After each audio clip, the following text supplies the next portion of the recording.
Welcome to my channel. Today we will be talking about the documents Equifax requires for a credit report dispute. When you file a dispute with Equifax regarding an error on your credit report, you must provide specific documentation to verify your identity and support the correction of the disputed item. Equifax splits the required documentation into two main categories: proof of identity and supporting evidence for the dispute itself.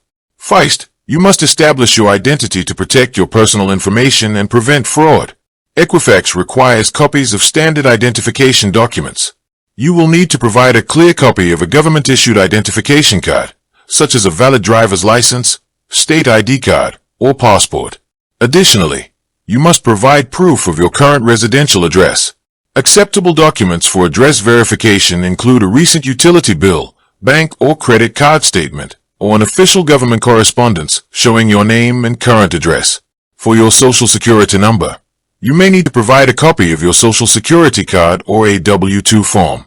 Second, you must provide documents that directly support the specific error you are challenging. The exact paperwork depends entirely on the nature of the dispute. If you are disputing an inaccurate account balance or payment history, you should include recent billing statements, bank statements, or canceled checks showing the correct payment amount and date. If the account does not belong to you or is the result of potential identity theft, you will need to provide a copy of a police report or an official Federal Trade Commission identity theft report.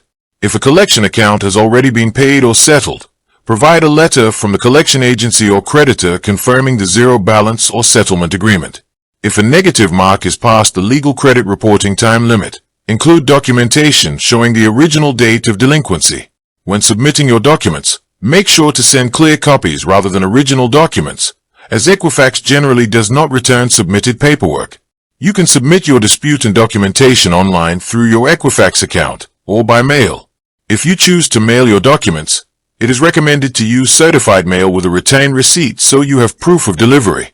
Equifax typically investigates disputes within 30 to 45 days of receipt and will mail you the results once the investigation is complete. With that being said, thank you for watching. For more finance videos, kindly check my page. Please like, share, comment and subscribe to my channel. Thank you.